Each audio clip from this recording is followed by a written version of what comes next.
राधे कृष्ण मेरे दोस्तों। मैं प्रियंका तिवारी भारतीय ग्रंथ सार में आप सबका स्वागत करती हूँ। दोस्तों, आज हम 2025 में हो रहे रहस्यमयी कुंभ मेले की बात करेंगे। आज मैं एक पौराणिक कथा के द्वारा आप सबको इस रहस्यमयी कुंभ मेले के बारे में सुनाने जा रही हूँ कि इस मेले की शुरुआत कब और कहाँ से हुई। तो दोस्तों, महाकुंभ 2025 के मेले के बारे में जानकारी हासिल करने के लिए भारतीय ग्रंथ सार को सब्सक्राइब करें और इसके बारे में पूरी जानकारी पाने के लिए हमसे जुड़े रहें। महाकुंभ आस्था, संस्कृति और करोड़ों श्रद्धालुओं की आस्था का संगम है। महाकुंभ का आरंभ इस बार 13 जनवरी को हो चुका है। कहा जाता है कि इस साल लगने वाला महाकुंभ पूर्ण महाकुंभ होगा, जो 144 साल बाद लग रहा है। महाकुंभ का इतिहास वर्षों पुराना है, तो आइए जानते हैं महाकुंभ का आयोजन सबसे पहली बार कब और कहाँ हुआ था। साथ ही जानेंगे पुराणों में वर्णित महाकुंभ से जुड़े कुछ रहस्य। महाकुंभ करोड़ों श्रद्धालुओं की आस्था का प्रतीक है। महाकुंभ सिर्फ एक मेला ही नहीं, बल्कि यह आस्था, परंपरा और हिंदू सनातन संस्कृति का संगम है। श्रद्धालुओं के लिए यह एक पवित्र एहसास है, जिसका इंतजार सभी श्रद्धालुओं को बेसब्री से रहता है। इस साल 13 जनवरी से लगने जा रहा महाकुंभ का मेला कई मायनों में बेहद खास होने वाला है। इस बार 1444 साल पूर्ण महाकुंभ लग रहा है।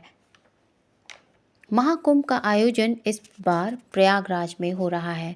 इस बार महाकुंभ में क्या कुछ खास होने वाला है, इसके बारे में तो आप सभी जानते ही होंगे, लेकिन क्या आप जानते हैं महाकुंभ का इतिहास वर्षों पुराना है। महाकुंभ से जुड़े कई ऐसे रहस्य हमारे ग्रंथों में छिपे हुए हैं, जिन्हें उजागर करना ज़रूरी है। तो आइए जानते हैं महाकुंभ से जुड़े कुछ रहस्य।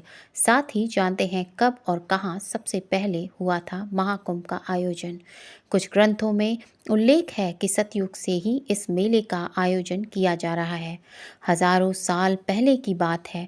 देवताओं और असुरों के बीच अमृत प्राप्त करने के लिए समुद्र मंथन हुआ। मंथन से निकले अमृत के घड़े के लिए युद्ध छिड़ गया। दिखाया जाता है कि अजयंत अमृत के कलश को लेकर आकाश में उड़ रहे हैं। कहते हैं अमृत की कुछ बूंदें 4 जगहों पर गिरी: प्रयागराज, हरिद्वार, उज्जैन और नासिक। इन्हीं जगहों पर आज कुंभ मेले का आयोजन होता है।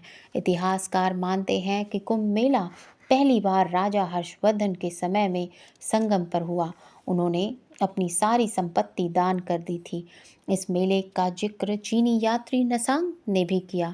या तब से यह मेला हर 12 साल में होता है। कुंभ मेला सिर्फ एक धार्मिक आयोजन नहीं है, इसका गहरा संबंध ज्योतिष से भी है। कहते हैं जब बृहस्पति और सूर्य कुंभ राशि में होते हैं, तब यह मेला शुरू होता है। इसे मौका माना जाता है जब गंगा में स्नान करने से पाप मिटते हैं और मोक्ष की प्राप्ति होती है। भीड़ भरे मेले के दृश्य, साधुओं की झलक, नागा साधुओं की परेड और भव्य गंगा आरती। आज का कुंभ मेला सिर्फ एक धार्मिक आयोजन नहीं, बल्कि संस्कृति, परंपरा और मानवीय एकता का प्रतीक है। यहाँ हर जाति, धर्म और देश के लोग एक साथ आते हैं। यहीं पर दुनिया को दिखता है भारत की आस्था का जादू। कुंभ मेले की शुरुआत होती है असुर और देवताओं के बीच अमृत मंथन से निकलने वाले अमृत कलश से, जिसे भागवत पुराण, विष्णु पुराण और महाभारत जैसे ग्रंथों में विस्तृत रूप से वर्णित किया गया है। यह देवताओं और असुरों के बीच अमृत प्राप्ति के लिए हुआ एक महान प्रयास था। आइए इस अद्भुत कहानी की शुरुआत से अंत तक समझते हैं। कहानी की शुरुआत होती है स्वर्ग पर असुरों के अधिकार से।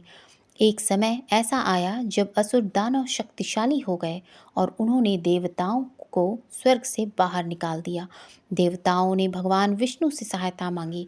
भगवान विष्णु ने कहा, देवताओं को अमृत पीना होगा। इसके लिए समुद्र मंथन करना होगा जिससे अमृत प्राप्त हो सकेगा, लेकिन यह कार्य अकेले संभव नहीं है। असुरों को भी इसमें शामिल करना होगा। देवताओं ने असुरों से संधि की और समुद्र मंथन में साथ काम करने के लिए राजी किया। अमृत के बंटवारे का वादा कर सभी ने मिलकर कार्य शुरू किया। मंथन के लिए मंदराचल पर्वत को मथनी के रूप में चुना गया। विशाल काय नाग वासुकी को रस्सी की तरह इस्तेमाल किया गया। मंदराचल पर्वत भारी था जो समुद्र में डूबने लगा। तब भगवान विष्णु ने कच्छप अवतार यानी कछुए का रूप धारण किया। पर्वत को अपनी पीठ पर सहारा दिया। देवता और असुर दोनों ने वासुकी को पकड़कर मंथन शुरू किया। मंथन के दौरान सबसे पहले घातक हलाहल विष निकला जिसने सभी को संकट में डाल दिया। यह विष इतना घातक था कि इसकी ज्वाला से कोई भी भस्म हो सकता था। इस विष की तीव्रता इतनी थी कि यह अमृत की शक्ति को भी खत्म कर सकता था। इस विष को कहीं फेंका नहीं जा सकता था, क्योंकि इसकी एक बूंद भी पृथ्वी पर पड़ती तो सृष्टि का विनाश हो जाता। देव और दानव में हलाहल विष को ग्रहण करने की क्षमता नहीं थी। केवल महादेव ही एकमात्र इसका विकल्प थे। ब्रह्मदेव ने महादेव का आह्वान किया। सृष्टि का इस प्रकार विनाश होता देख महादेव ने सारा हलाहल विष अपनी अंजलि में भरकर पी लिया। हलाहल विष को पीने के बाद भगवान शिव का गला नीला पड़ गया था, इसलिए उन्हें नीलकंठ कहा जाता है और इसे अपने कंठ में रोक लिया। इस कारण वे नीलकंठ कहलाए। मंथन से 14 रत्न निकले। कामधेनु इच्छा पूरी करने वाली गाय। समुद्र मंथन में हलाहल विष के बाद कामधेनु गाय निकली। इसे ऋषि मुनियों को दे दिया गया। जैसे देवताओं में भी श्री हरि विष्णु, सरोवर में समुद्र, नदियों में गंगा, पर्वतों में हिमालय, भक्तों में नारद और तीर्थों में केदारनाथ श्रेष्ठ हैं, वैसे ही कामधेनु को गायों की सर्वश्रेष्ठ प्रजाति माना जाता है।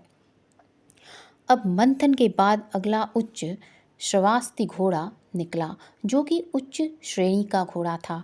इस घोड़े में आकाश में उड़ने की अद्भुत शक्ति थी। यह घोड़ा असुरों के राजा बलि को प्राप्त हुआ। बलि की मृत्यु के बाद यह घोड़ा देवराज इंद्र को प्राप्त हुआ। रावत हाथी मंथन से सफेद रंग का अद्भुत हाथी निकला। इसमें आकाश में उड़ने की क्षमता थी। देवराज इंद्र ने इसे अपने वाहन के रूप में ग्रहण किया। कौस्तुभ मणि, सभी आभूषणों और मणि में बहुमूल्य कौस्तुभ मणि भी समुद्र मंथन से प्राप्त हुई। इस मणि में ऐसा दिव्य तेज था कि चारों ओर प्रकाश की ज्योति छा गई। भगवान विष्णु ने इसे स्वयं धारण कर लिया।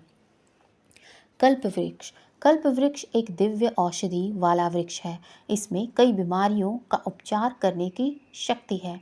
यह वृक्ष देवराज इंद्र को प्राप्त हुआ।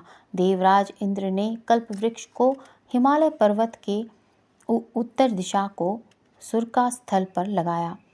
अप्सरा रंभा समुद्र मंथन से सुंदर अप्सरा निकली, जिसका नाम रंभा दिया गया। रंभा देवताओं को प्राप्त हुई। यह देवराज इंद्र की राज्यसभा की मुख्य नृत्यांगना बन गई।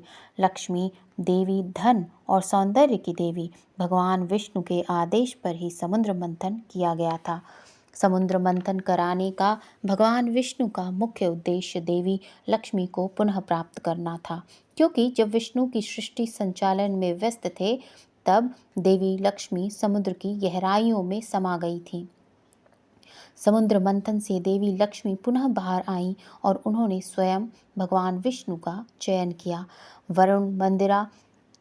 वरुण समुद्र मंथन से मदिरा की भी उत्पत्ति हुई।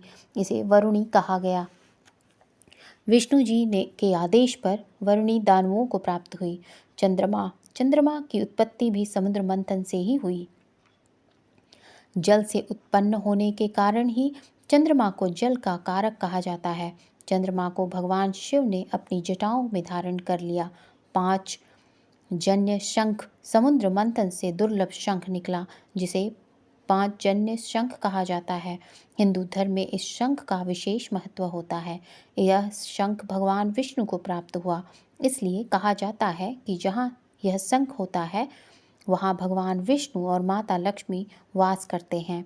परिजात समुद्र मंथन के समय एक वृक्ष निकला जिसे परिजात वृक्ष कहा गया। इस वृक्ष को छूने मात्र से ही शरीर की थकान दूर हो जाती थी। पूजा में इस वृक्ष के फूल चढ़ाना शुभ होता है। शारंग धनुष समुद्र मंथन से निकला। यह धनुष एक चमत्कारी धनुष था। यह भगवान विष्णु को प्राप्त हुआ। अंततः अमृत से भरा घड़ा निकला। अमृत को प्राप्त करने के उद्देश्य से समुद्र मंथन कराया गया था, वह अंत में निकला। भगवान धन्वंतरी स्वयं अमृत कलश लेकर प्रकट हुए। जैसे ही अमृत निकला, असुरों ने उसे हथियाने की कोशिश की। इस पर देवताओं और असुरों के बीच जबरदस्त संघर्ष हुआ। इंद्र के पुत्र जयंत ने समुद्र मंथन के बाद भगवान धन्वंतरी से अमृत कलश छीन लिया। अमृत कलश को लेकर भागते समय जयंत के साथ सूर्य, चंद्रमा, बृहस्पति और शनि देव भी थे। इन देवताओं ने अमृत कलश की रक्षा की थी। अमृत कलश की रक्षा करते समय अमृत कलश की कुछ बूंदें 4 स्थानों पर गिरी। प्रयागराज, हरिद्वार, उज्जैन, नासिक, इन्हीं स्थानों पर आज कुंभ मेला आयोजित होता है। मान्यता है कि अमृत कलश की प्राप्ति हेतु देवता और राक्षसों में 12 दिन तक निरंतर युद्ध चला।